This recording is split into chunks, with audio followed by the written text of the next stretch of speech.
Hello and welcome to Enchantment of Eternity's review for the MCU Phase 2. So this video is part of a series of videos where I review every movie in the Marvel Cinematic Universe going in phases because it's conveniently laid out in these phases.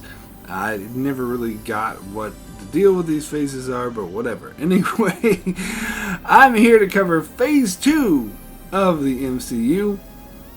So I already covered Phase 1, and I talked about how I wasn't really into comic book movies at the time Phase 1 came out, and then the Avengers ended Phase 1, and I loved the Avengers. I went to the movie theater, I was very excited for it, and I loved it, but then that was it. It's not like I was totally into the MCU after I saw the Avengers. I went back to not giving a fuck about it. I just wanted to see that one movie, and once I saw it, I was kind of done with it. But as I talked about in the previous video, in the middle of Phase 2 is actually when I started to appreciate the Marvel Cinematic Universe and started to become a fan of it, and to the point where Phase 3 comes along, I was really excited for every movie and going to the theaters and seeing it. But at this stage, I still didn't really care much about it. Now, I'm not going to bother too much with the preamble, so let me just jump straight into the movies. So the first movie in Phase 2 of the MCU is Iron Man 3.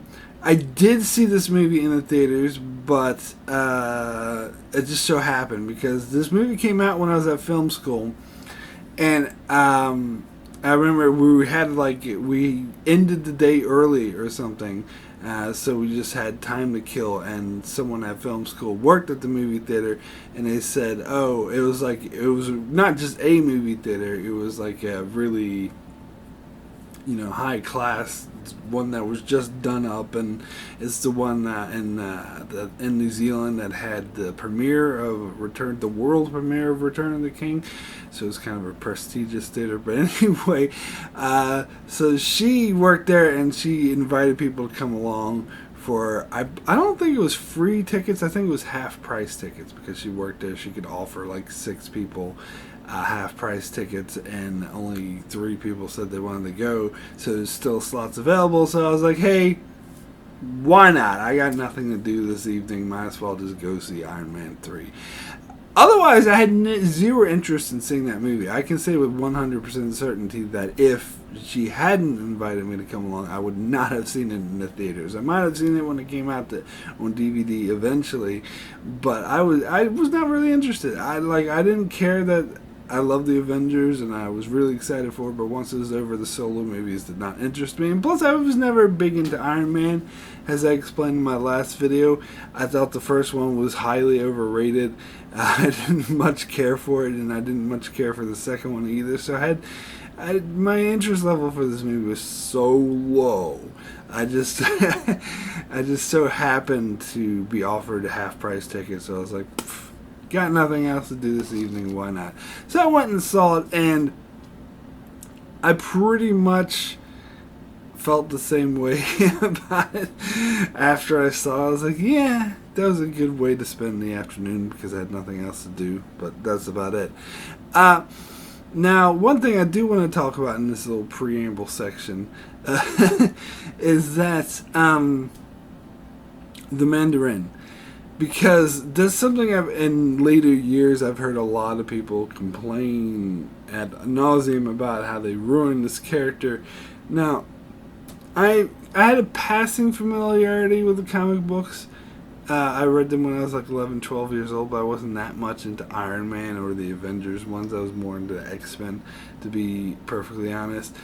And I didn't know who the Mandarin is. I never heard of them. But I saw this movie, as I said, with a group of people, and one of the people I saw the movie with was a guy from Iraq. And after we saw the movie, he talked about how much he appreciated the fact that they had the Arab terrorist stereotype ended up being a red herring. It ended up meaning nothing, and how that's actually unique for Hollywood at the time, because this is what, 2011, no, 2013.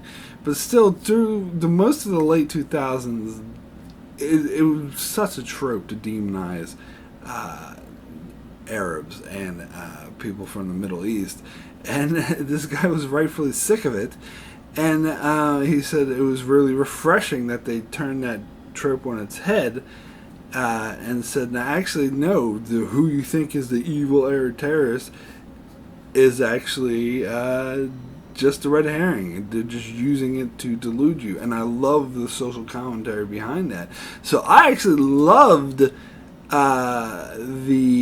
Mandarin Reveal. That was my favorite thing about the movie.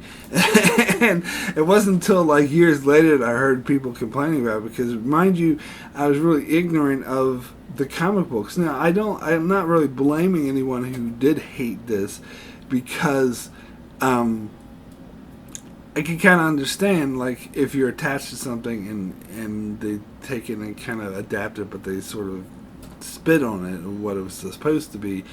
I can see why that could upset some people. Like, I'm a bit touchy about some adaptations myself, like The Expanse, but I wasn't coming at it from that perspective. I was coming at it as just a moviegoer, which honestly, even stuff like The Expanse, I think it's always good to judge on its own merits and try not to compare it to source material. Well, I always compare The Expanse to source material, but not hold it up to the source materials is what I was saying. So, and especially movies. I think movies should be judged on their own right, and not what they're based off of, not what any damn comic book says. And so for the movie in its own right, I think that Mandarin Reveal really worked, and I still stand by that. That's the best part of the movie. The rest of the movie I didn't really care for. I thought was kind of dull. Like, I didn't really care for the Iron Man PTSD. And plus, I remember it getting a bit ridiculous. It's like 50,000 Iron Man suits flying around. It's just like, this is dumb. Like, it's everything. I wouldn't say I hated about comic book movies, because I didn't hate this movie, but it's why I didn't like comic book movies at the time, because I thought they were just very cliche. Just, oh, here's a big epic action scene with a bunch of CGI things flying around, and this is pretty much what it was. So I'm sorry. I'm really disappointed, because I heard that apparently there was a short film or something where they revised. They tried to retcon the Mandarin and make him an actual villain, and that they're bringing him back for this other Marvel movie that's coming out in Phase 4. I don't like that. I like the Mandarin Reveal, and I don't like that they're succumbing to fanboy pressure. I think they should just be like, nah, screw you. We're having the Mandarin Reveal because it's great storytelling and it's great social commentary. But whatever, they could handle it. Depends on how they handle this retcon on the Mandarin. If they get a totally different actor and say it's a totally different character, then I'll be fine with it. But if they try to say, and I believe this is what that short implied, that the Mandarin in this film actually was the Mandarin, then that's bullshit and that will piss me off.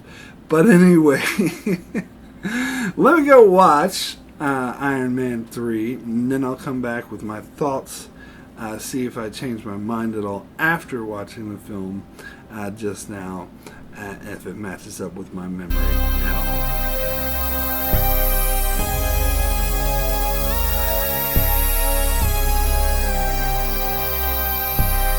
Okay, just got back from watching Iron Man 3, and you know what? I actually like that movie a lot better than I remember it. In fact, I actually like that movie a lot better than most people say it is. In fact, most people will say it's one of the worst movies in the MCU. I remember I did the video with Don and Darren and Josh, and I can't remember what everyone rated Iron Man 3, but I'm pretty sure from memory everyone had it at least 15 or higher, so towards the low end of the list, including myself, but I was just going off of memory. But now that I'm thinking of it, I actually quite liked it. I may be even as bold to say that it's my favorite Iron Man movie. Now, bear in mind, I didn't think that much of the first Iron Man. Like a lot of people think it's a masterpiece. If you watch my review of the Phase 1 MCU, I liked it. I enjoyed it better than I thought I would.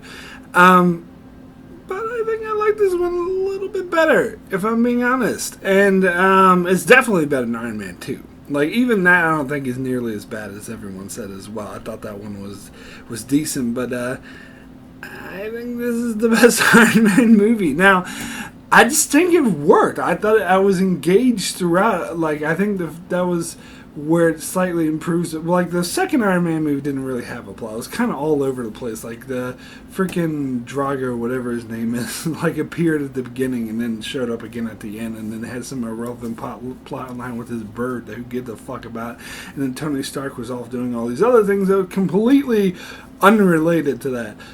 So the plot was very all over the place. And the first Iron Man was kind of the same way.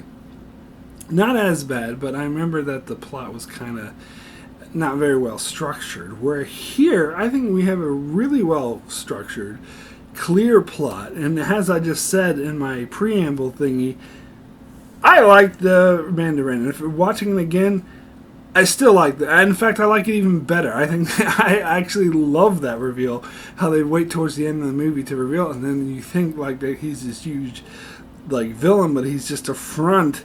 And for the other guy, the Lenny from Memento, he is just using it as a front, and he's saying that he's just smart. He's a mastermind. He knows that to, like, put on a face and not let people know that he's the villain. I think that was really good. And it had that dude, that was Lenny's henchman. It was this dude from 24. It was like Chase. He was like Jack Bauer's right-hand man in season 3. I think he was only in the one season, but I was like, hey, that's the dude from 24 as soon as I saw him. And why is he being such an asshole? And I think there was this much stronger personal story for Tony Stark, to be honest. I like how they had this start out with the flashback from 1999 when he was a playboy asshole, and kind of he's still dealing with the consequences of his actions before that time, and how it's kind of like coming back to bite him. And I think his relationship with Pepper Potts was very strong in this film. And I really enjoyed it. The one thing I think is a drawback is the PTSD thing, because I think it's a good idea and it does make sense, but I think they kind of half-assed it. Like, if you're not going to go full on with it, it's just like he had these panic attacks once or twice, but other than that, he was perfectly fine.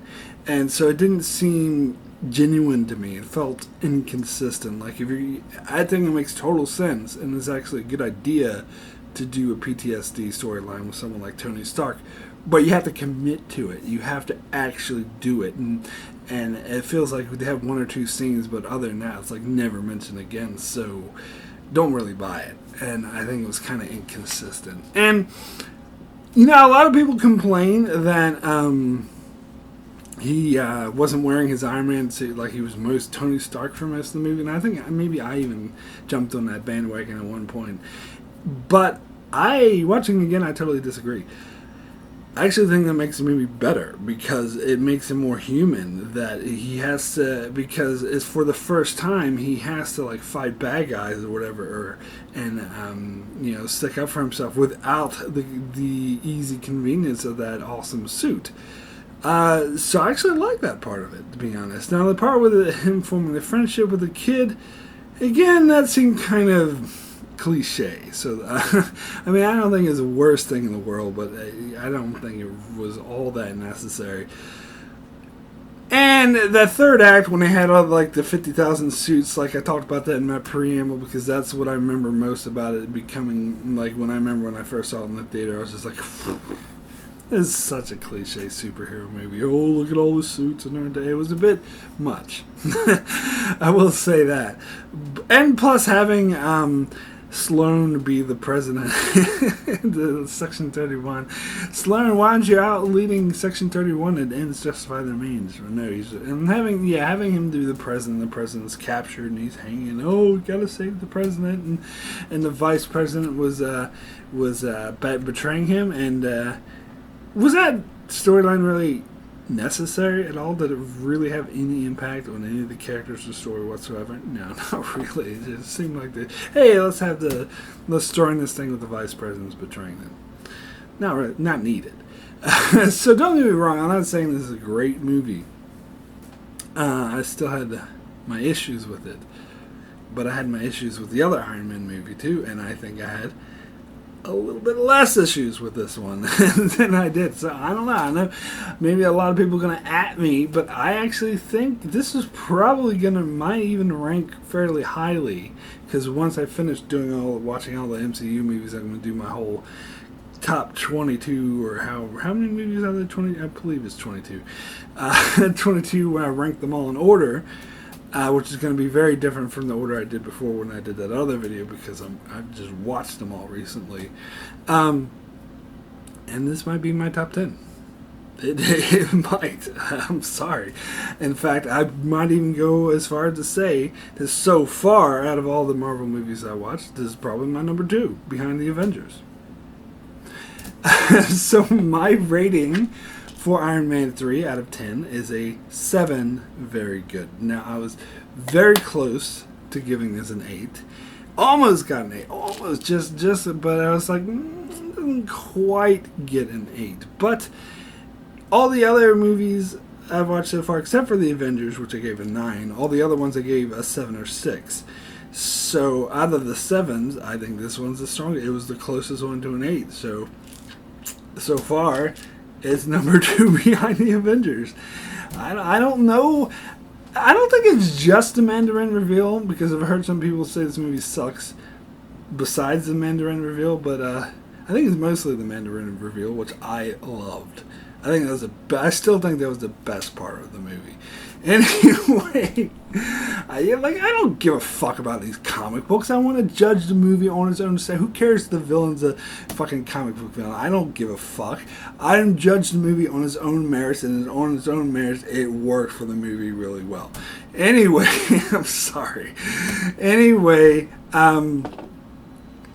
yeah, it's gonna piss me off if they're gonna retcon this and make him a villain. It is. I'm gonna be honest. But anyway, let me get to the next movie, which is Thor: The Dark World. Now, I saw this movie like a year or so, maybe less than a year, maybe more. I can't remember, because this movie is so goddamn forgettable. But about a year after it came out, and I just rented it on DVD because I was just, as I said before, I was just playing video games and had something in the background watch while I was playing video games, and I barely remember anything from this movie, like barely at all.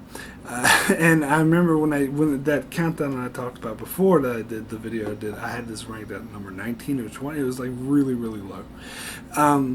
Might have even been, no, I don't think it was 20, it was 19. But yeah, it was very low.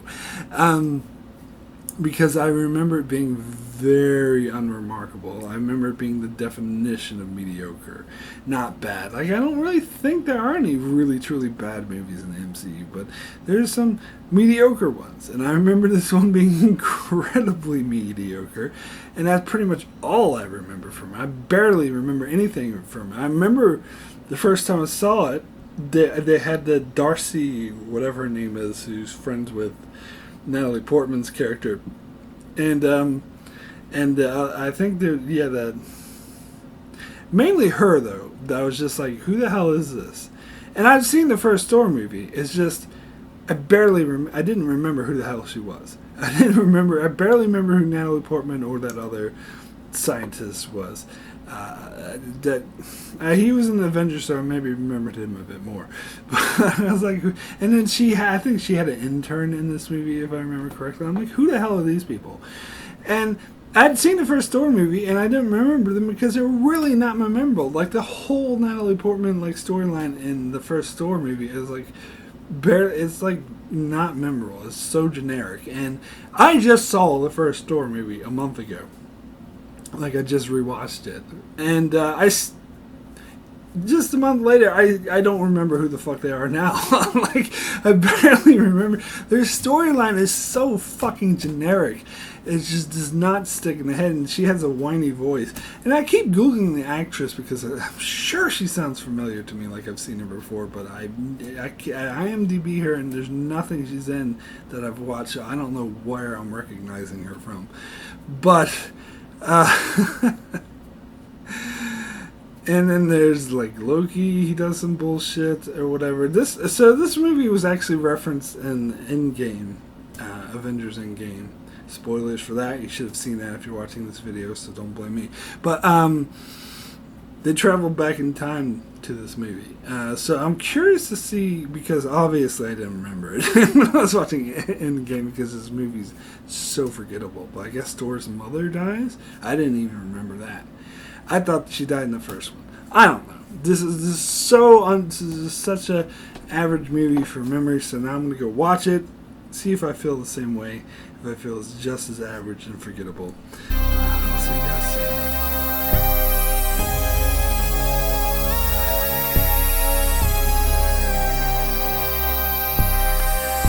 So, Thor: The Dark World. Well, I think after watching it again, I definitely agree that it's, I think it earns its mediocre, bland reputation. Now, it's not a horrible movie, because I think during the that video I did with Don and Josh and Darren, we were kind of maybe trash talking. I know there was someone in the chat who was really trash talking and thought that movie sucked. And my brother had since watched it, and he was like, "It's not that bad." And I agree, it's not bad. It's not that bad. I wouldn't say it's a bad movie. It's not a bad movie, but it's not that great either. It is the definition of a generic, bland movie. Now, there are some good aspects to it. Ironically, I do like the Thor and Jane relationship, which is something I complained about in the first Thor movie.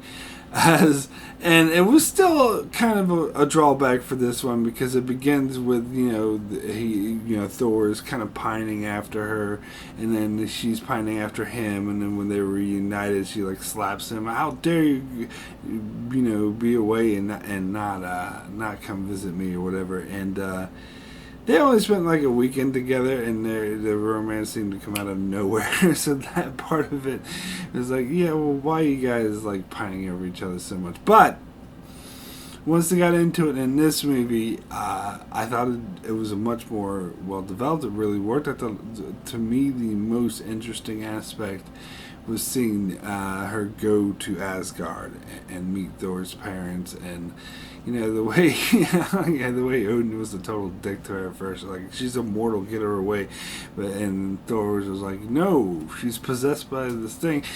I don't think Thor is very good at trying to explain to Odin that this is beyond something, a simple earth disease, that it was something involving them that they needed to fix. But anyway, I did like that part of it. I thought that was pretty interesting. But other than that, like, this movie tries very hard to be Lord of the Rings.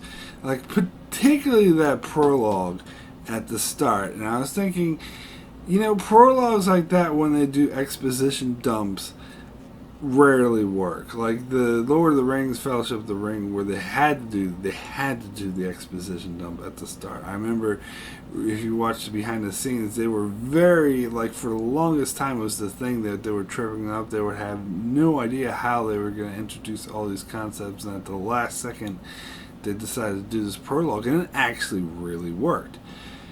But that's the only example off the top of my head I can think of that actually did really work. I'm sure maybe there's a couple others, but this, if you consider the scroll and Star Wars, but that's not really, that's something different. This is actually having like a prologue where they should have a narrator, and they show scenes for the battle that happened thousands of years ago, blah, blah, blah, or millions, or whatever the case may be.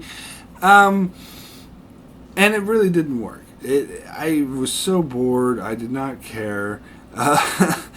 And Yeah, and the prologue itself, it just felt like it was rehashing, and like they had that the Odin's father or whatever. It just so reminded you of like the Isildur or whatever from Lord of the Rings. It was trying so fucking hard to be Lord of the Rings, and I think that was the problem with this movie throughout, like with the whole thing of the Dark Elves and Melketh and all those people were like, oh, we're evil, we're gonna, and it's not Lord of the Rings. It's not. It's a Marvel movie. It should stick to being a Marvel movie, and it's trying to, and so yeah, it's just.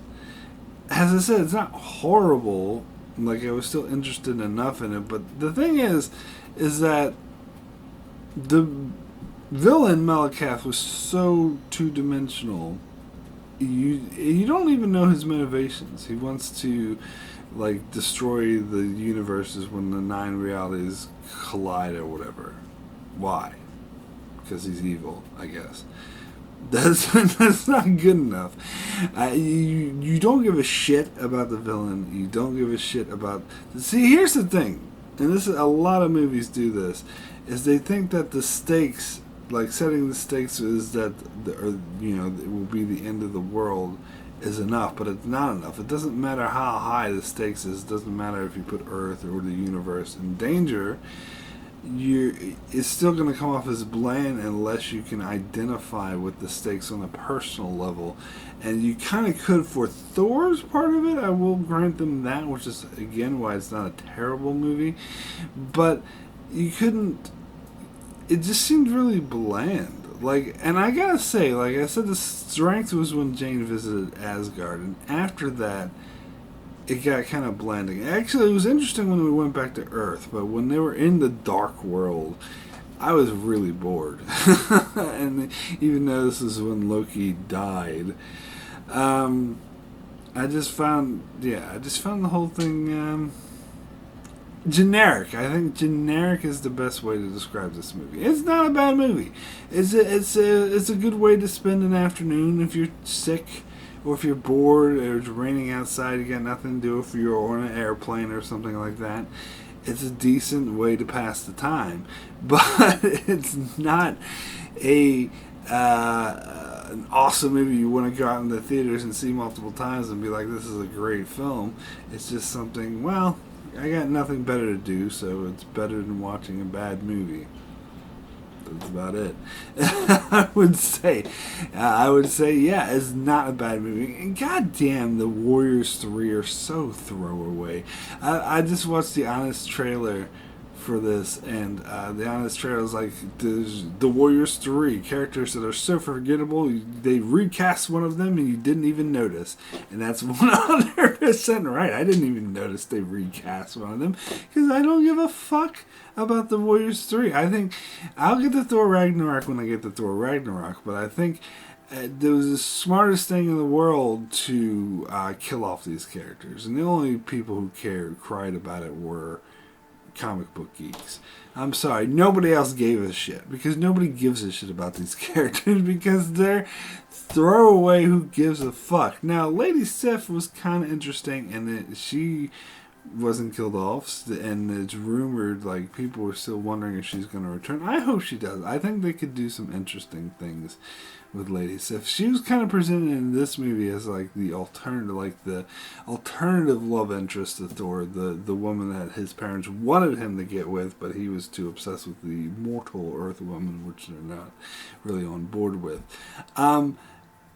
And maybe they could play with that in Phase 4, because apparently in Phase 4, Natalie Portman's going to return, and she's going to become the next Thor, which I think that's a very interesting concept. Because this is, again, this movie ends, it has a post-credit scene that shows Thor and Natalie Portman, or Jane, being reunited and kissing, but then they're never seen again because Natalie Portman had a falling out with the MCU and didn't want to do any more movies. So, and Thor Ragnarok, they were just like, oh yeah, we broke up or whatever. Was that Thor? I'm pretty sure it's Thor Ragnarok. It's like, oh, what about Jane? Yeah, whatever. They had to do that because they couldn't get Natalie Portman, so I don't blame them for that. But apparently, they were able to patch things up, and she's coming back. So that will be interesting. And again, like, the thing with the Darcy, whatever, I guess she was a bit more memorable in this movie than the first one because I barely remember her from the first one. I didn't really get that she was Jane's intern. Like, I never. This is how unimportant and unremarkable these characters are. But I do remember from watching this movie that she had an intern, but I didn't get the joke that she was Jane's intern, so the dude was an intern of an intern. I don't know. That was kind of cheesy, especially when they started kissing just because he saved her life. I was like, I don't care about these characters. I'm sorry, I really don't. I mean, she was kind of funny at times, but I don't care. And they turned the Eric, the scientist, into a joke. Like, he was like a serious character in the first movie. Here, they just... When did he go insane? Like, I don't... I know in the Avengers, like, Loki took him over and turned him evil, but I don't remember him like walking around with his pants off all the time. Like, they turned him into a joke, and I don't... Why they do that? It just seems like they shouldn't have done that. And I'm pretty sure this guy doesn't appear again either. What? I don't... Yeah, I don't understand why they did that. Now, as far... I'm going to get into Avengers Endgame spoilers for a second, so if you haven't seen Endgame... Why? What the fuck is wrong with you? How come you haven't seen Endgame? But anyway, you should skip this part or whatever. But anyway, so I was trying to think of when the time that future Thor and Rocket traveled back to, and I guess it was when they first brought Jane to Asgard and they were examining her. Whatever, maybe it was either before or after the examination when she was resting. They never mentioned in the film that she was resting or whatever, but I guess you just had to assume that some time had passed in between.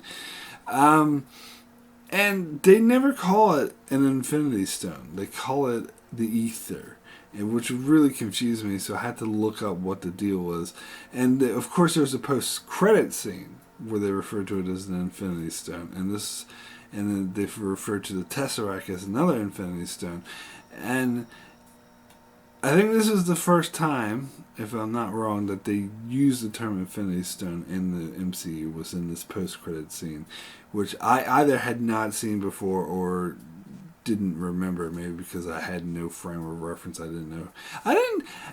I didn't remember seeing the Collector when he appeared in Guardians of the Galaxy. I didn't remember that he was in a post-credit scene for this film. Or I probably saw Guardians of the Galaxy before I saw this film, to be honest. So, yeah, I don't know. Like, I didn't... So, the whole thing with the Infinity Stone, like, because it was not played off as an Infinity Stone in this film. I'll say that. I guess I watched Endgame again, but I'm pretty sure like Rocket had some device to suck the ether out of her and turn it into a stone, which is presumably what they did at the very end of this film as well.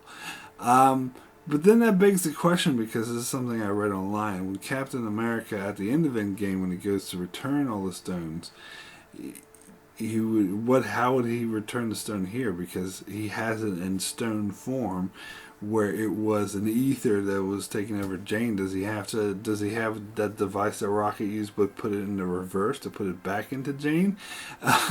Because having the ether in her was like a major part of this film, and so for the events to play out the same way to restore the timeline, it seems like he would have to put it back in her. I don't know. Yeah, I guess those are details they couldn't go into in Endgame. Also, I had to watch Endgame again because I remember Thor took Mjolnir, the future Thor, when he went back to this time. And if he took Mjolnir away, did Captain America return Mjolnir as well? Because if he didn't, then this would create an alternate reality where the universe ended. Because if Thor didn't have Mjolnir, because he needed Mjolnir in this battle to defeat Malekith. So if he didn't have it, then he would lose, and Malekith would win and destroy the universe. So, yeah, I had to watch it again because I remember Captain America was wielding Mjolnir during that final battle.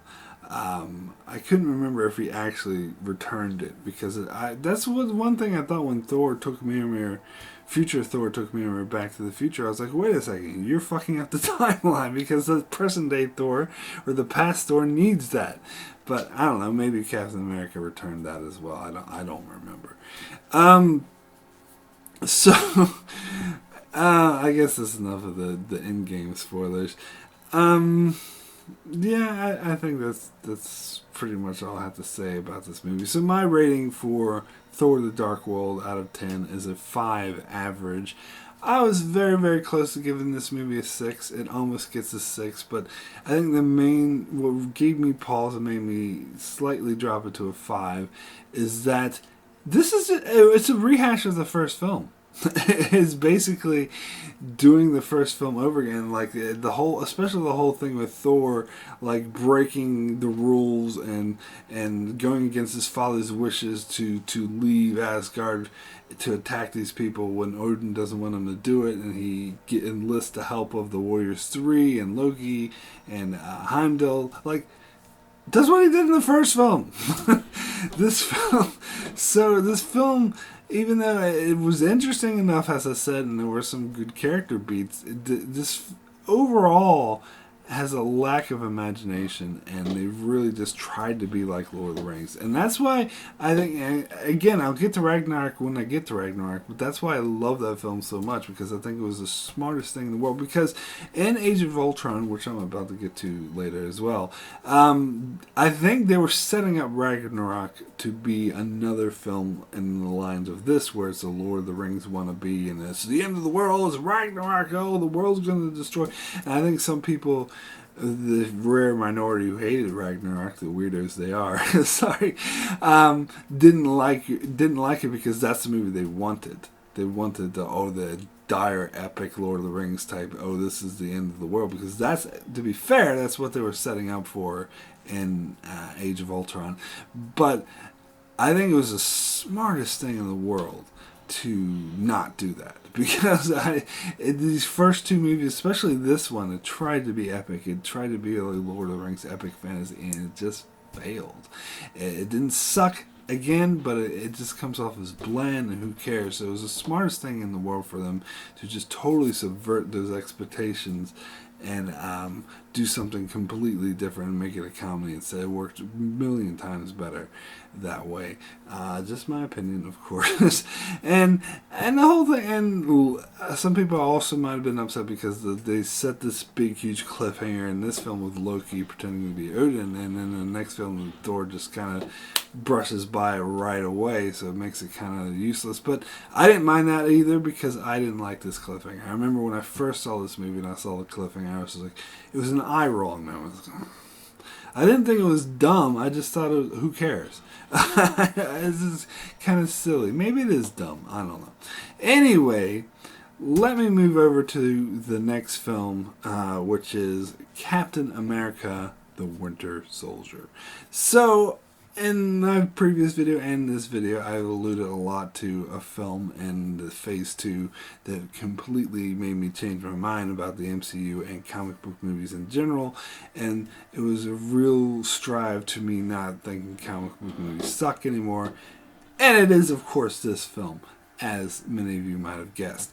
Now, when this film first came out, I heard, I was just like, I'm not gonna, as Captain, because as I said, I hated Captain America: The First Avenger for some reason. Like, in the rewatch, I thought it was actually pretty decent, but when it first came out, for some reason, I didn't like it.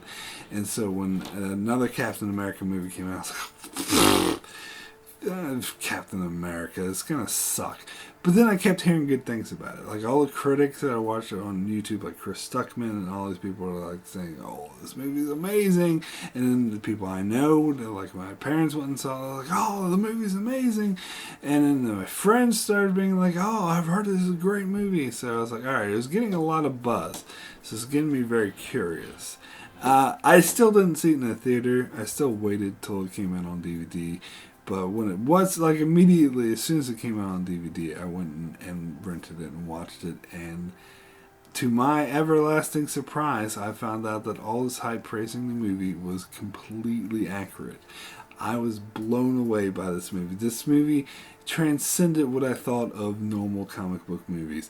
Now, it wasn't just this movie, to be fair, that changed my mind about comic book movies as a whole. There was a couple other movies that came out the same year. I think X-Men Days of Future Past is another very important one that made me think, alright, maybe comic book movies aren't that bad after all. Because as I talked about in my first video, like, this was coming off all the crap that came out in the early 2000s, like Daredevil and whatnot, and this sort of made me really sour towards comic book movies. And even the Chris Nolan Dark Knight movies didn't change my mind, because I didn't like them all as much as everyone else does. So it wasn't until this film and the few others that came out this year that I really started to change my mind and be like, actually, maybe I shouldn't be so hard on comic book movies. And it made me more interested in MCU. So this is when I started to become like, as I said, the last two movies, Iron Man 3 and Thor: The Dark World, I didn't give a fuck and I didn't want to see them. And this movie, when this movie came out, I felt the same way. I was like, I don't want to see a Captain America movie. But after watching it, I was like, holy fuck. And I remember, this is around the time I first started my YouTube channel, so if you go back and see, because it came out in 2014, I believe, I have a video on my channel, it's like the best movies, the top 10 movies of 2014, and this made the list, and I talked about it. But it would be interesting to see on this rewatch if it lives up to my expectations, because I don't think I've seen this movie since it came out, and I've since rated it as like the best, or one of either the best or number one or number two of the MCU. But it's been so long since I've seen it, I don't know if it will hold up to the high standard it has in my memory, because maybe some of the movies that came out since then actually topped it. I'm not sure. And the Russo brothers directed, I think this is the first MCU film they directed. I think it might have been one of the first motion pictures they directed. They were actually directors from the TV show Community. So it's weird, and now they're known as like the quintessential like Marvel guys. And I've had some issues with some of the later movies that they directed, particularly Civil War and Infinity War, which I'll get into when I get into those movies. Those movies are well loved and, in my opinion, overrated, because I think they have many flaws. I think the Russo brothers have some issues. So it'll be interesting to see how, like, but I don't remember them having, don't remember having any issues with this film. So I don't know. And maybe this film will make more sense in context, because I remember when I first saw it, I barely remembered anything about the first Captain America movie, because I wasn't really paying attention. I kind of forgot everything. And so I wonder if it will make a bit more sense and come together a bit more now that it's fresh in my mind and I just watched it recently. So anyway, I'm going to go watch The Winter Soldier and come back here with some more thoughts.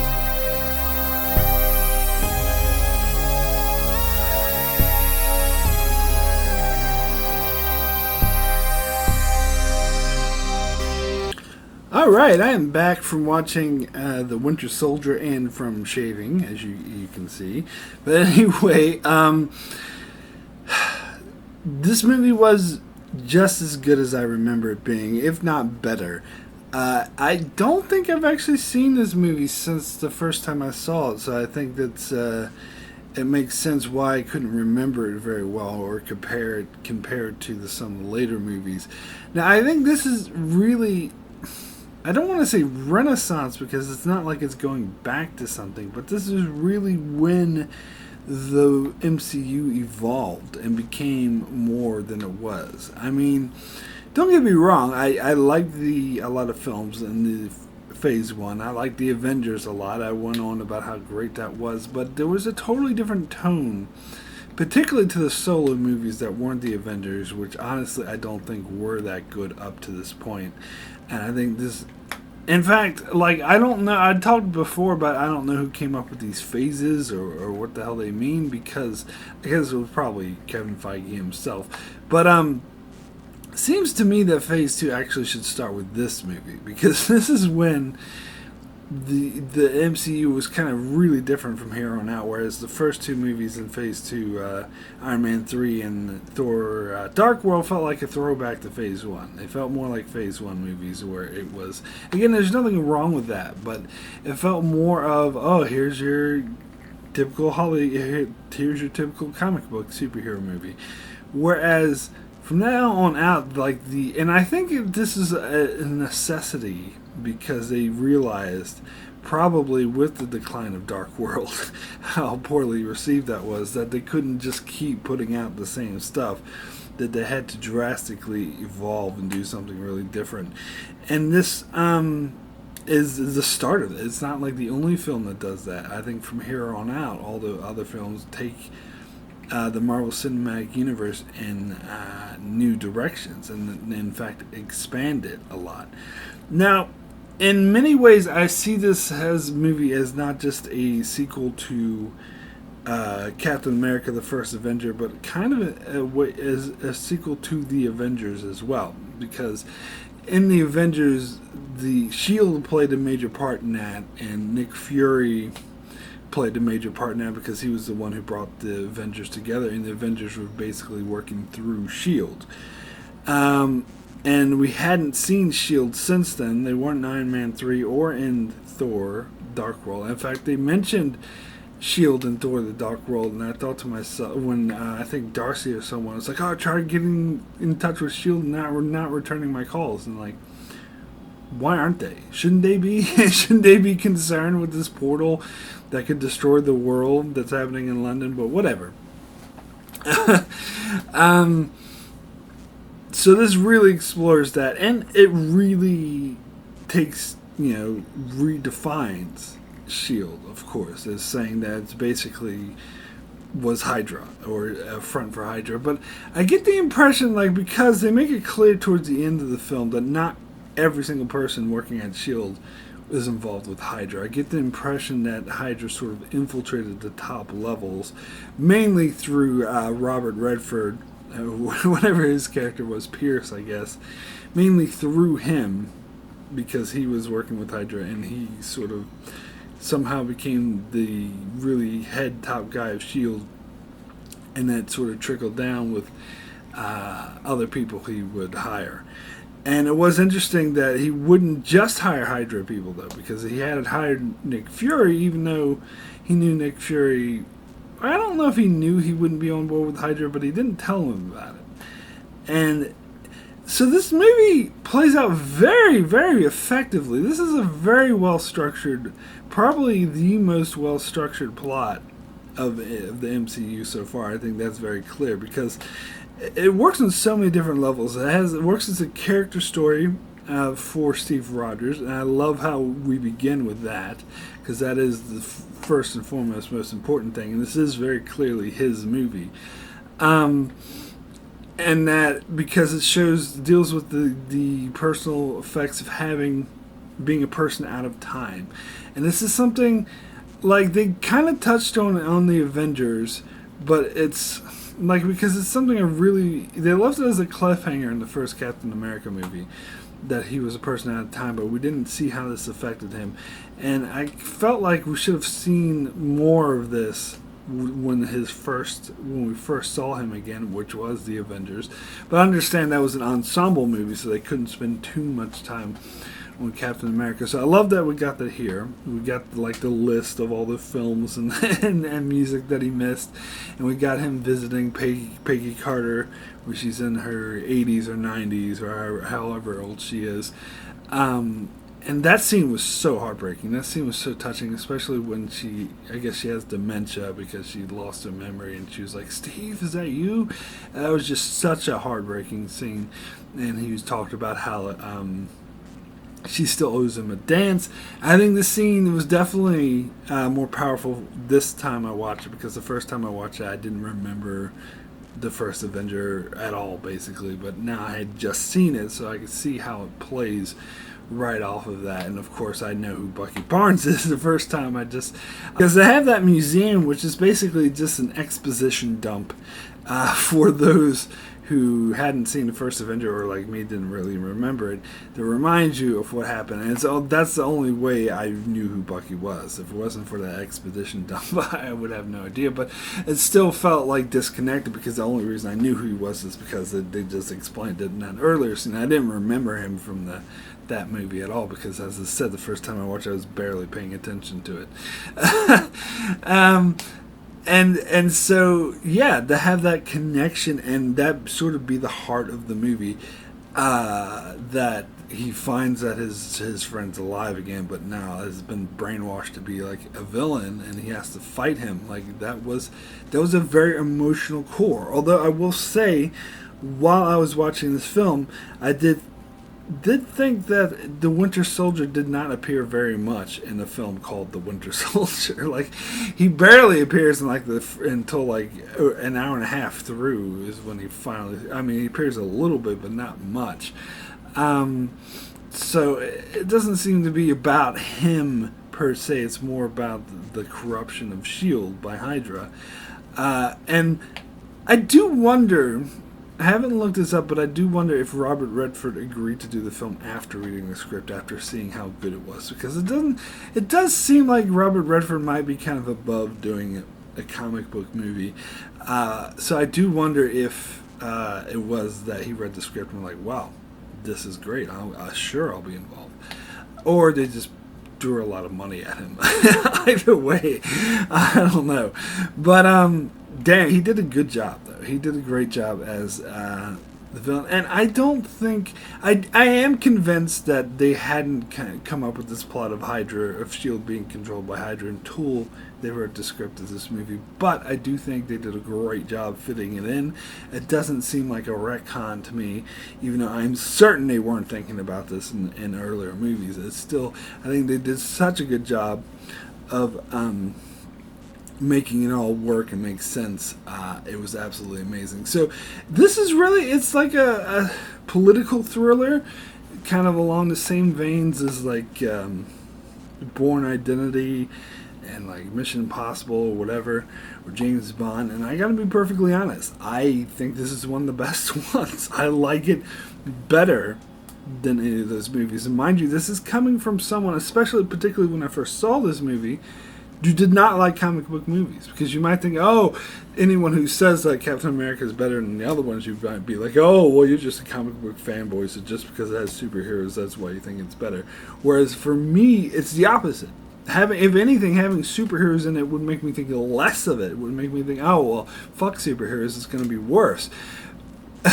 So I think that is definitely a testament to the script, to how well this film was made, and how well everything works. Now, in my preamble, I talked a little bit about the Russo brothers and how some of their, I had issues. I think there was a lot of issues with some of their later MCU movies, and I could see the beginnings of that in this film, because the plot did get a little bit convoluted, but I think this film actually does a great job of towing the line. As I do Endgame, which I also loved, which I'll get to later, which was also directed by the Russo brothers. Whereas I think Civil War in particular, and also Infinity War, but I think definitely Civil War, they did not do such a good job of towing this line. They went too much into the convoluted, and they sort of lost control of the plot, and things happened because of contrivance rather than natural character stories. Whereas here, they were able to avoid that. They were able to keep everything feeling natural, and as I said, like, yeah, the intricacies of the whole conspiracy thing are still a bit vague. I'm still a bit vague on like the scene at the start of the film where there's the boat that was taken over by Algerian terrorists, and they go in and rescue them. Like, did Nick Fury actually call that so he could steal the information from S.H.I.E.L.D., or was that, like, I'm still a bit foggy on like details like that, because that's what Robert Redford said he did, but did he actually do that, or was he just lying? I don't know. Or, because if that's the case, then when did Nick Fury start to suspect? Because it seems to me like he wasn't even suspecting Robert Redford or S.H.I.E.L.D. of anything until he got that information. Maybe he just thought generally thought that terrorists were trying to steal information and he wanted to keep it safe. I don't know, but I think the story progression, how it starts off with that scene, it shows the normal, like, what Captain America's life is. He's going on ops with the guy who become Crossbones and Black Widow, and that he doesn't trust Black Widow doesn't trust Nick Fury, but eventually, like, it leads into a plot where those are the only two people he can trust, which I think it's amazing how well this film turns it. Also, it's not only just a good character story for Steve Rogers, but also a great character story for Black Widow too, because it does touch a lot on how she was really not a good person earlier, and that she has a past that she deeply regrets and that she's running away from, and that she's finding redemption through her relationship with Steve Rogers as well, and helping him out. And by the way, I'm glad that, even though it does have a scene where they're kissing, I'm glad that a romance never forms between the two, because at some points it almost feels like it is forming, because it feels like they're getting a bond, but they play it more of a bond between friends and colleagues, which I love, because I'm sick of the romance trope being shoved in just so they can have romance appeal, whatever. I don't obviously think there was any connection in that kiss. The kiss was a strategic move to keep from being recognized, which worked, and I think that's all there was to it. But anyway, and we get the introduction of Falcon in this film. And I think this was, I didn't have an issue with it, but I don't think it interferes with how well this film is, but it did seem kind of haphazard, just thrown in there. Oh, by the way, I have this Falcon suit. I remember seeing that for the first time, and I was like, oh, well, that's rather convenient. but whatever. I mean, I'm willing to. But I do like the character. Like, I bought his, like, meeting Steve Rogers and that "on your left" thing, which is actually referenced in Endgame, which I totally forgot about that reference. I think I watched a video where someone reminded me of it, and I was like, oh yeah. But seeing it here, it was actually a big deal where he kept saying "on your left." So, and then you get the friendship between him and Steve Rogers. I totally bought. It's just the fact that he just so happened to have this flying Falcon suit. That seemed to be convenient. Yeah, this is a very exciting film. Like, I think the third act was a little bit over the top, but I think it was by far the best third act that we got yet in any of these films, including the Avengers. It was very and God, that elevator scene.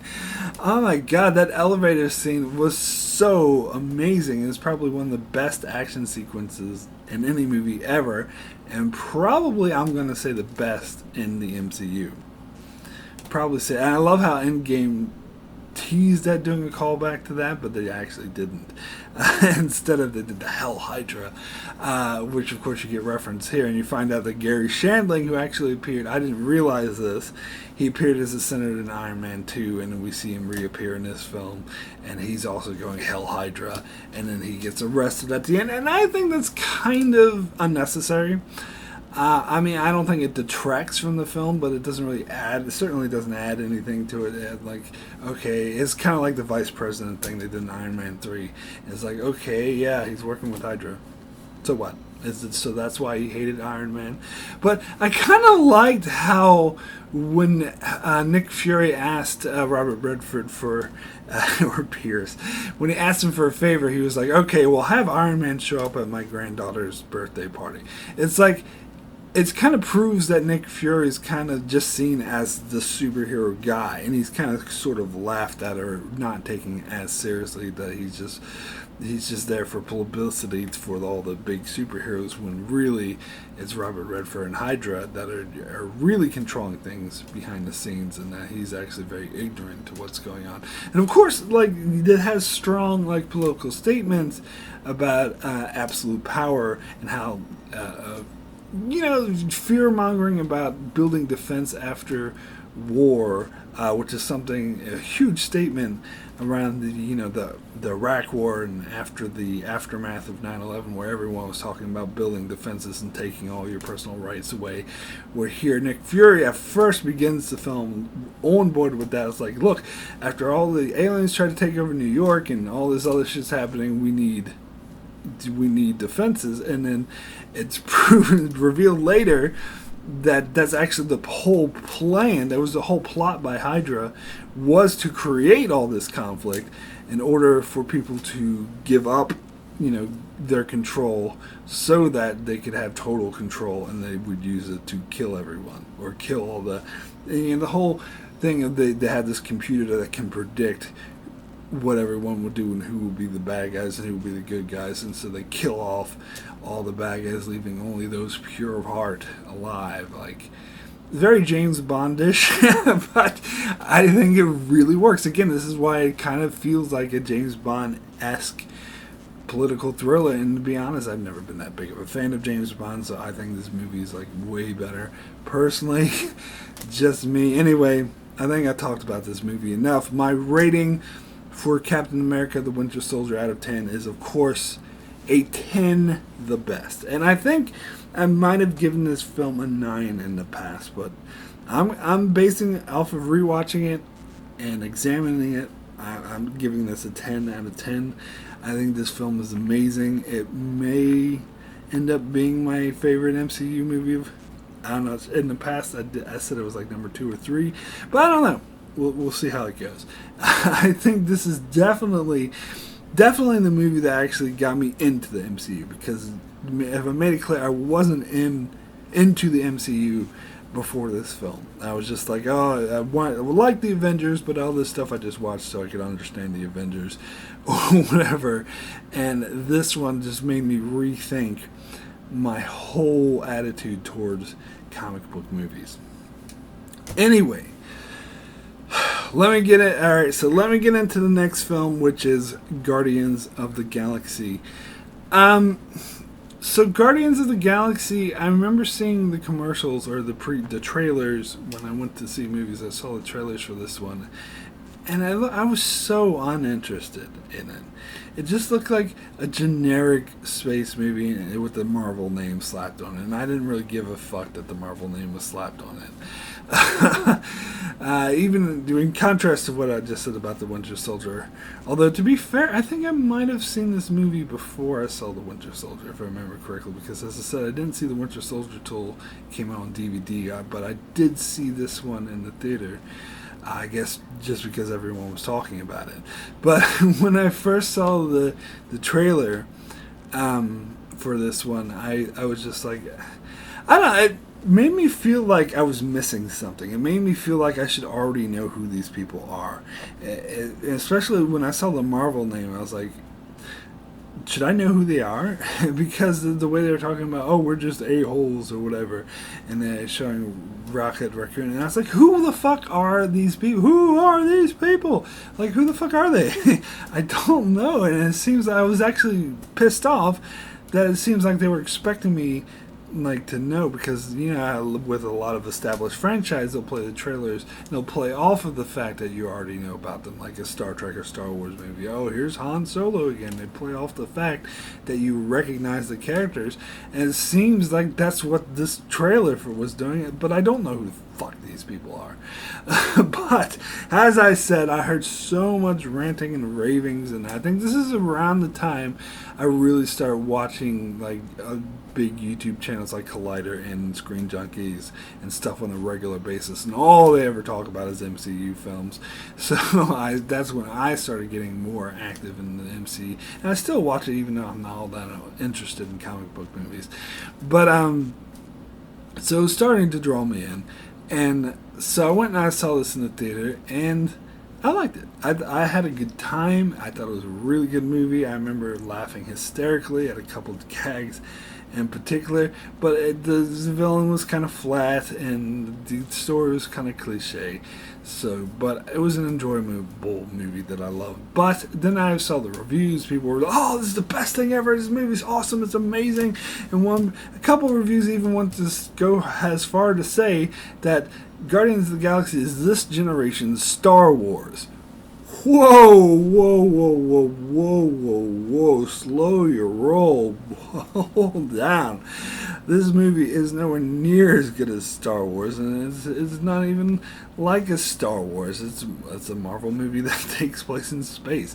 So that such enthusiastic reaction actually had me react, and counter reaction for me to be like, to say this movie's overrated, which I kind of still feel that it is a little bit, but I think all that hype has calmed down a bit since then. But when it came out, I was like, yeah, it's fine, this movie's good, but it's just calm down. It's not a masterpiece.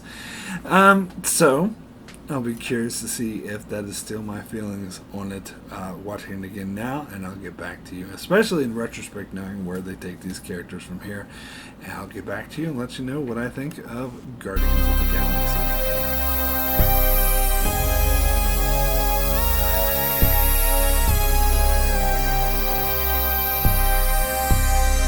Alright, so I just watched Guardians of the Galaxy, and it was really good. It was a good movie. I really enjoyed it. Was it the next Star Wars? Oh, no. Let's just calm down about that. But was it a good movie? Yes. Yes, it was. I love that it has, first, as I always say, I gravitate towards character stories, and the character stories in this film was very strong. I love the Guardians themselves. I love the journey of coming together and how they were all sort of, I don't know, sort of loners, losers, people who had a rough life, and they're become very rigid to very different degrees. They all have very different personalities, but they all come together and they form this bond, which I totally bought, by the way. By the end of it, when they were calling each other friends and family, and I totally bought that journey. And I think it was just such a beautiful, perfect ending when Groot sacrificed his life for them, and like the whole time the only thing he can say is "I am Groot," but then he says "We are Groot." I mean, I gotta admit to tearing up at that, because it was earned. It was well earned, because you have all these. You have Star-Lord, who's a bit, arrogant, up himself, outlaw type. You have Rocket, who's a bit of a doesn't give the hell about it, doesn't give shit about anyone kind of person. And then Groot is, he's just the muscle, basically. And then you got Drax the Destroyer, who's all on a revenge quest. So they all, and then of course Gamora as well, who was a villain, who worked for the biggest villain in the universe, Thanos, and is trying to break away from him and become good or do good in the world. And so you have the various different degrees, but they're all like, as Quill says, they're all losers because they all lost something, and they finally find solace together. And it's not a smooth rise. At first they're all trying to kill each other, and eventually they just work together to get out of prison, but then through the Avengers, they form this bond. And I love that core of the story. I absolutely love. I think it absolutely works. The humor is really great. There's a few hilarious jokes. My favorite to this day, when I saw it in the theater, I was laughing out loud in the theater, which I usually don't try to do, but especially like outrageously loud, because I was so hilarious when they're talking about how they're going to break out of prison, and Rocket says they need to get that thing that's up high, and Quill's like, "Oh, how the hell are we going to get that?" And I'm like, "We don't know how to get it," and they're arguing over it, and Rocket's like, "All right, we have to stress that it's the last thing we do, because once we do that, everything is going to move quickly." And then while they're talking, you see Groot in the background is reaching out for it, and he just snaps, and he's like, "Oh, I am Groot." And the alarms go off. off. That may be the funniest moment of the entire MCU, in my opinion. I thought that was absolutely hilarious. And just throughout, just the humor they use. I mean, like most comedies, it's hit or miss. There's a few jokes that I didn't really think were all that funny. But it's just they had such great timing. They had such great chemistry and comedy chemistry with each other that I just thought I was really invested with the characters. And I really thought it worked. I also like the whole thing about, I always remember the start where that one dude goes to get Star-Lord, and he's like, Star-Lord tries to tell him who it is, and like, I'm Star-Lord, and he's like, who? I'm fucking Star-Lord, man. And then later when he sees him, he's like, Star-Lord. He's like, oh, finally. Like moments like that I did love. Now, I didn't really like the humor involving the Xandars, or what are they called? Is it Xandar? I don't know, that planet. Like the whole thing, oh, these are a-holes, and the whole thing about a-holes I didn't like. And I was watching it on TV because I could watch it for free, like FX had it on demand, and they censored the part where Quill gave him the middle finger, but they left in words like ass, bitch, and what else? I don't know, but maybe shit as well. Like, so saying ass, shit, and bitch was fine, but giving someone the finger, you gotta censor that? That's stupid. What the fuck is that? I don't know. Fucking TV.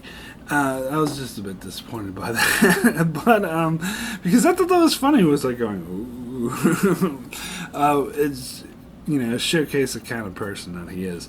But, must admit, I thought it was funny when he tried to convince the Xandars to trust him. He was like, I may be an a-hole, but I'm not 100% a dick.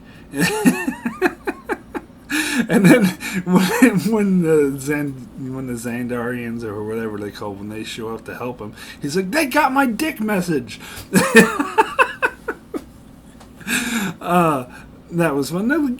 The dance-off thing was kind of goofy. I guess it's kind of, because a lot of people point out, why didn't Ronan just kill him instead of being like, what are you doing? And but, whatever. Now, the downsides. Do I think this film is a masterpiece? No, I do not. It was definitely an enjoyable film, an above average great film. But is it really great? Is it like one of the best? No. And the biggest issue, of course, is Ronan the Accuser himself, who is another generic villain, almost as bad as Malachi, but unlike Thor Dark World, which the rest of the movie was just bland and generic, the characters and the humor really lifts it above the villain, so it can rise above its bland, mediocre, I'm going to destroy the universe villain. But the villain himself is still like, and Nebula, when I saw Guardians of the Galaxy Volume 2, I had no recollection of who the hell Nebula was, and they were playing off of her relationship with Gamora, and I was like, who? And I was just like, I don't know who this person is, and that's because she's really forgettable. Watching this movie again, I didn't really care about her or her situation. I don't think she was very well developed, so she was just an annoying henchman as far as I'm concerned. That's probably why I just wiped her from my mind. Of course, she will be developed later on and become very important in Phase 3. And also, like, as I said, I remember especially when I saw it for the first time, I thought the world building was a bit silly. It just seemed like a bunch of goofy people with, like, face paint on. You might say, well, that's rich coming from someone who likes Star Trek. But it's true, like, Star Trek's filled with people which are just humans with crap on their forehead. But they do such a good job of world building that I'm able to just forget about it. Where here I thought, even Star Wars you could argue, but even here I thought I was just thrown into this fake universe that I didn't quite buy, and particularly the Xandarians, or if that's what they're called. They felt very Fifth Element to me, and I say that in a very negative connotations, because I didn't really care for the Fifth Element. It was just too cheesy, and I got that same sort of vibe from them, especially Glenn Close. It had like those weird hair dudes, and just the way that the guards act. They act like cliche cartoon characters, like "Oh, you believe me, blah, blah, blah, blah." And and the whole plant, like they had these weird tints of red or whatever. They just seemed like fake people. So I didn't buy that situation. I didn't care about the world building. Just seemed really cartoonish to me, if I put it that way. I think the MCU will do a better job at world building later on, but here I wasn't too impressed. So don't get me wrong, as I said, like I think what I care about the most is the character stories, which is why, and those were very strong, and the humor was strong. So ultimately, I would say this is a really good movie. It's just, it's not Star Wars. It's not one of the best things ever come out of cinema. Probably wouldn't, if I did a top 100 favorite movies of all time, probably wouldn't make the list. Anyway, did really like it though.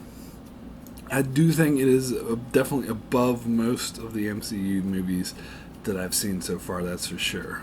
The exceptions being, of course, the Avengers and Winter Soldier. Don't you worry, I'm not going to say Iron Man 3 is better, and this is definitely better than Iron Man 3, that's for sure. Let me talk a little bit about Thanos, because this is the first time, well, they showed him in the Avengers end credit scene, but I talked about that in my previous video. I have no memory of that. I just only know that because people in like videos I watched referenced it. Otherwise, I would have completely forgot. So this is the first time I remember seeing Thanos, and I had no idea who the hell he was. I didn't know he was the bigger villain. I didn't know he would be returning and coming back. He just seems like a generic bad guy, and his discussions with Ronan were, I didn't give a shit about. And it's kind of interesting watching it in retrospect, knowing where they take these characters, but at the time I was just like, I don't give a fuck. I just don't. It wasn't getting me excited for seeing him again. I'll be damn sure about that. Now, here I talked about in the Thor Dark World is the first time they mentioned Infinity Stone in the post-credit scene, but here, of course, is the main thing, and this time they're actually consistent about calling Infinity Stones and not saying it's the ether or whatever, which, please do that. That's fine. I had no idea that this was building towards something that would become a bigger part of the MCU, so it's interesting that it is. So anyway, my rating for Guardians of the Galaxy out of 10 is an 8, extremely good. As I said, it's an extremely good movie. Really enjoyable. Great character dynamics. Great humor. The plot was very interesting and engaging throughout, except for parts with the villains, which were a bit boring because the villains are two-dimensional and I don't care about them, and some of the world building is a bit silly. But totally loved it. Anyway, let me get into the next movie, which is the Avengers Age of Ultron. Now, I remember what most people remember about this movie is that it's decent. It's a good, enjoyable movie, but it's nothing great. It's nowhere near as good as the first Avengers. And it's funny because when I was really excited to see this movie before it came out, when they had the trailers for it.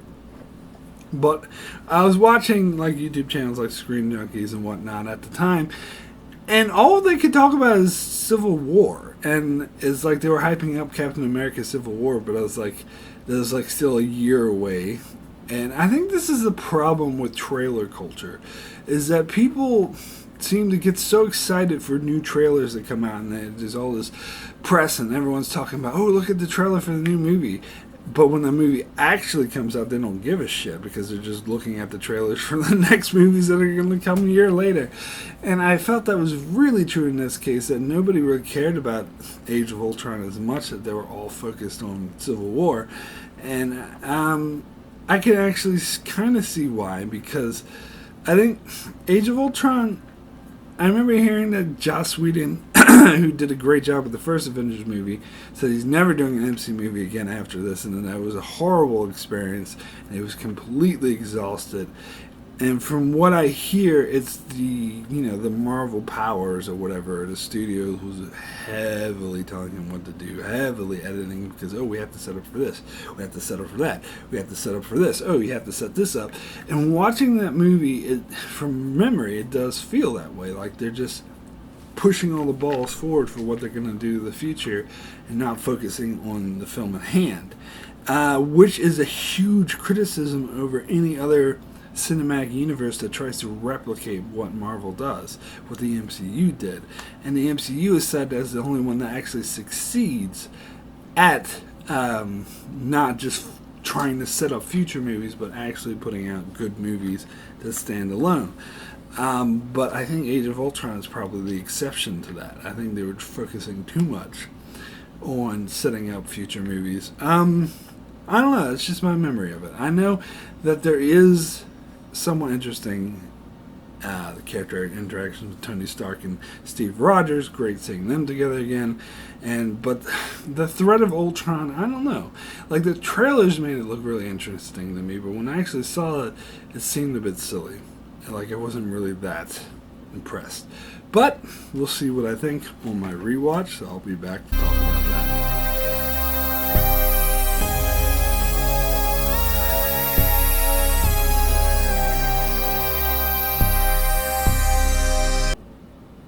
Okay, so watched Avengers Age of Ultron, and yeah, it's alright. It's fine, I guess. It's okay. I mean, it was an enjoyable movie. There was a lot of stuff I did like about it. There was a lot of scenes I loved, a lot of good character introductions. But I do see what I talked about in the preamble about it trying to set up too many things. It's definitely a case. I forgot it's even setting up like Black Panther, when mentioning Wakanda and having Andy Serkis' character there, and setting up for Civil War by having Iron Man and Captain America argue with each other. But overall, I would say like the first Avengers movies was a really straightforward, well-constructed, down-the-line plot about, but it followed a bunch of different characters, but it did good job following these individual characters, but having them come together as a group. Whereas I thought this film got way too bogged down and a lot of side plots, and it didn't seem like it had any focus. Like, I really like the story of Ultron. Like, I like the character of Ultron and the story. I thought it was effectively creepy and an interesting story, but it doesn't seem like they focused on him. They just went off in so many other directions, and the movie was a lot longer than it needed to be. And I gotta say, I did enjoy James Spader voicing Ultron. Like, I loved his voice acting here, and the way they modulated his voice. Like, they made a very effective villain, and I like the way that like he talked, because he was very quippy, kind of like Tony Stark, which makes sense because it's kind of based off of him. And I guess and you get some interesting into the psychology of some of the characters, particularly Tony Stark, and how he has this great fear of letting people down, of letting the world down, not being able to do enough, and so that's why he felt the need to create Ultron in the first place, but it ended up backfiring on him. But then it brings up the other issue of how this is such an overused trope of the villain wanting to wipe out humanity in order to save it, because that's the same thing we had in Captain America Winter Soldier, because the Hydra wanted to kill most of the people so humanity could thrive. And then of course you have Thanos coming up in Infinity War, who wants to kill half of all the universe in order for it to thrive. So, and plus, there's just been a lot of Hollywood movies of late that had this theme, so it's kind of wearing thin. I don't think it's actually that good of a plot. But I mean, that being said, like, I did love the the introduction to Ultron, how he just showed up at a party half awake, and again, the way he interacted, his interaction with the characters, I actually think this was a good villain. I think some people throw him away as a throwaway villain, but I actually think that he was one of the more effective villains we've seen. It's just that he wasn't used very properly in this film. As I said, the film went on way too many meanders. Like, the Scarlet Witch and Quicksilver storyline was a real sidestep, and like we spent so much time at the start of the film with Scarlet Witch like doing the hand wavy mind things to everyone, and then making them see the visions. Which again, it was good character beats, but it was such an aside. You could tell they were setting out for so much. They were setting up for Captain America like wanting to be back in the 40s, and he's imagining he's having that dance that he never got to have with Peggy and Thor. Of course, they're setting up for Ragnarok, and it's just, I don't know. And someone said that these were visions of the future. Someone said Tony Stark had a vision of what happens in Endgame or Infinity War, but I don't think that's. I thought it was just delusion that the Scarlet Witch was doing, but whatever, But it did set up for Infinity War and Endgame. Sort of spoilers for those again.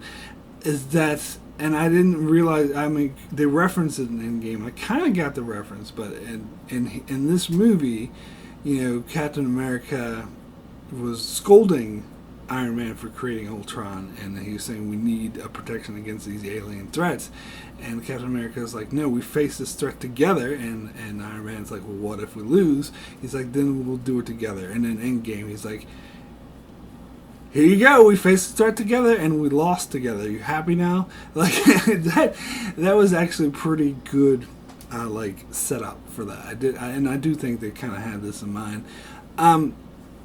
And yeah, so that was pretty interesting. And plus, I don't know, it kind of foreshadows Civil War a bit too much, because you have Tony Stark and Steve Rogers arguing a lot in this film. And that one time there was an all-out fight when Vision got created, because Tony Stark wanted to, it kind of was like a mini Civil War because him and Bruce Banner wanted to put Jarvis into an artificial being, and Captain America and Scarlet Witch and Quicksilver very much against it, and then Hawkeye joined Iron Man's side, and there was a quick fight, but then Thor shows up and he creates Vision.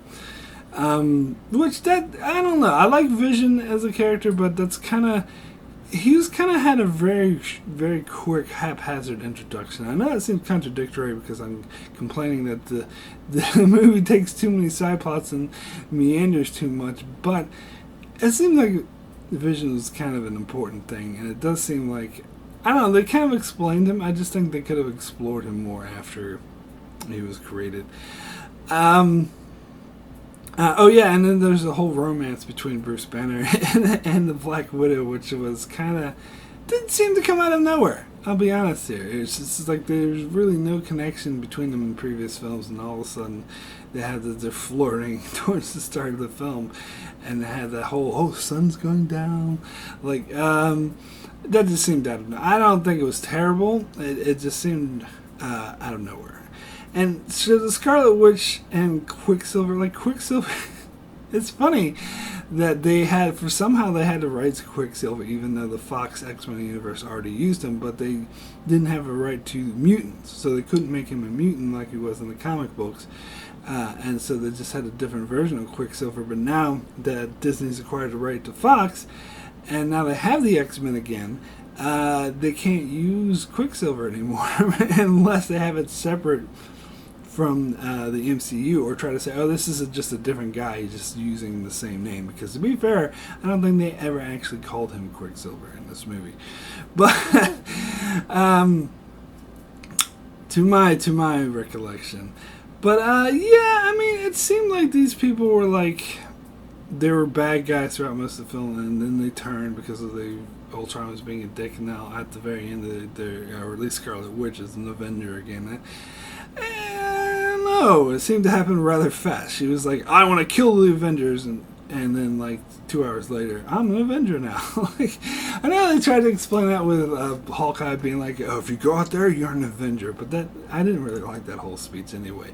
I did like, however, the change between Quicksilver and Hawkeye, how they had this motif of each of them saying, "Oh, you didn't see that coming, did you? You didn't see that coming." And then Quicksilver sacrifices himself to save Hawkeye and says, "You didn't see that coming."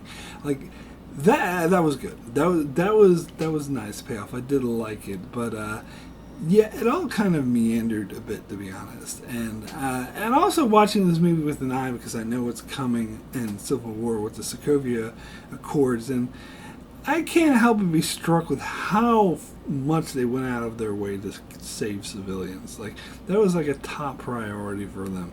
And Hawkeye like risked his life to go back and save the one kid. Yeah, but I'll talk about that when I get to Civil War.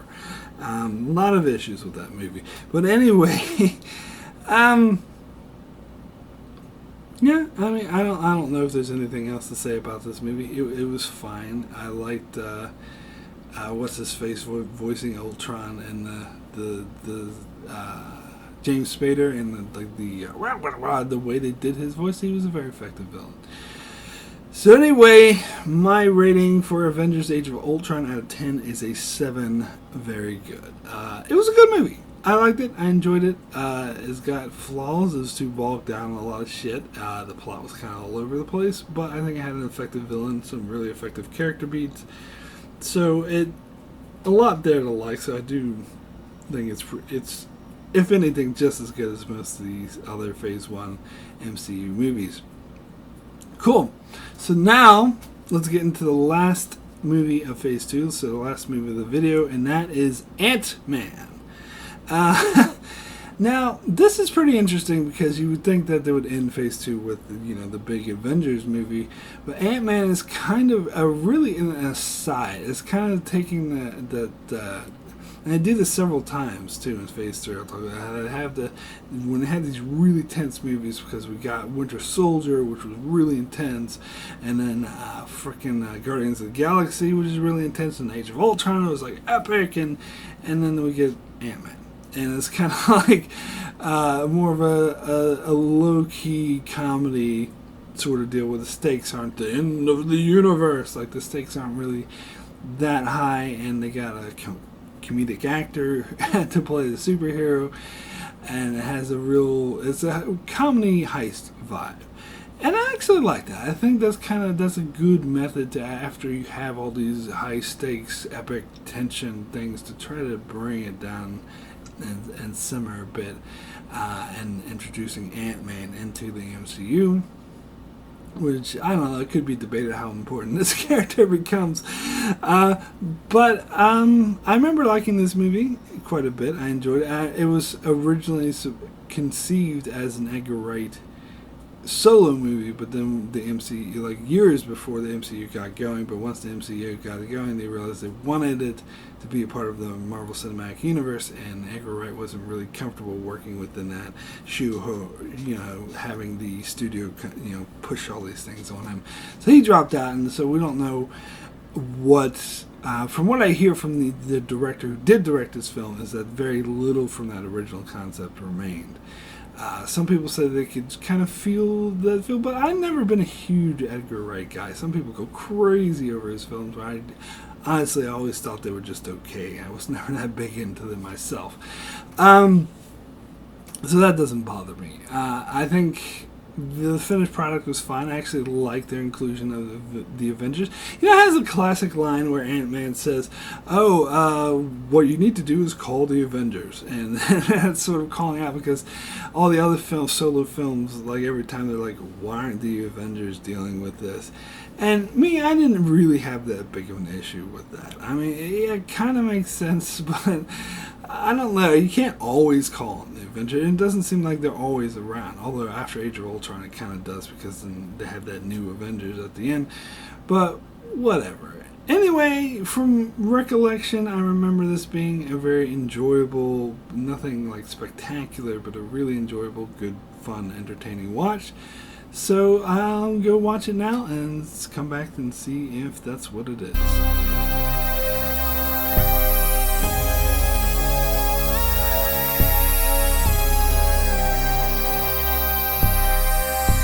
Yeah, so the character interactions with like Scott Lang and Hank Pym and Hope aka Kate from Lost. Like those all work very well. And of course, you had the side characters like the group of criminals that Scott knows. Like, okay, they were quite hilarious, particularly Louise. So it all works, and I think like the humor combined with the very clear story, and I think maybe this is kind of a hangover from the Edgar Wright version. It's a very clear story about Hank Pym needing to take on this corporation, and he can't do it alone, so he enlists the help of Scott Lang. You have a very clear character story. Scott Lang, being this Robin Hood type figure who is down on his luck and constantly not being able to sort of cope with rehabilitation or being out of prison. And they sort of team up, and then together they stop the evil bad guy. Now, the evil bad guy, this is definitely the downside of the film, because it's got that actor who's in House of Cards and The Strain, and he's doing like, it seems a lot. He's like doing a lesser version of Obadiah Stane from the first Iron Man movie of Jeff Bridges. I mean, I like House of Cards guy, but he's nowhere near. He's no Jeff Bridges, that's for sure. And it's not like he was an amazing villain in the first. It's the same exact stereotype, because it's the protege who took over the company. He's actually backstabbing, although in this film they had the grace to not like try to pretend that he was the good guy all along. They just made it clear. I mean, because it was obvious as soon as you saw him that he was the bad guy. You probably saw him in the trailers anyway, so there's no need to muck about with that. So they made it clear that he was a bad guy, and also he ends up putting on a suit that's just like the superhero suit, so the superhero has to fight another version of himself. Like, how many times have we seen this in the MCU? Like with Iron Man, Incredible Hulk, well, it wasn't a suit with Hulk, but still a different version of the superhero. I mean, come on, guys. How many times do we have to see that? But that wasn't really the point of the movie. The point of the movie was the heist, which I loved the heist, how it played out, because when you do a heist movie, several different ways you could do it. You could either do it where you show them planning ahead, and then the plan goes completely wrong and they have to improvise, or you can like sort of do the thing like Ocean's 11 likes to do, where it shows them planning, but then it cuts to the future and you see them actually do it as they plan it. And then something goes wrong. Something always has to go wrong. But they kind of did a combination. They kind of did the Ocean's 11 thing. But they mostly just skipped the planning part and instead focus on training Scott to be Ant-Man. And I guess we did get a few of the planning the heist and how it would work. But for the most part, they just jumped straight into the heist, and then things go wrong, of course. And I think that was a really well executed part of it. And as I said, I think the humor worked, just particularly the fight scene. They injected some humor with like the Thomas the Tank Engine just blowing up and flying outside the house. I will say that I think that Ant-Man and Wasp was better at playing with the shrinking and enlarging and making it very more cinematic and action-packed. But I think, from recollection, this movie was much better at the character story and having a really well-developed singular plot that works. I think Ant-Man and Wasp was, again, kind of bogged down by too many side plots and wasn't as focused as this one. So yeah, I mean, I don't think this was the best film ever, but it was a nice departure. I think it's exactly the type of film the MCU needed, something that felt different and fresh and a bit of a low-key nice breath after all those epic movies. So my rating for Ant-Man out of 10 is a 7. Very good. So that's it. Those are all the movies of the MCU Phase 2. So I will be back in about a month to start my coverage of Phase 3. Now, I am going to split Phase 3 up into 2 videos. So in a month, I'll start part 1 of my Phase 3 review, where I'll cover the first 6 movies of Phase 3.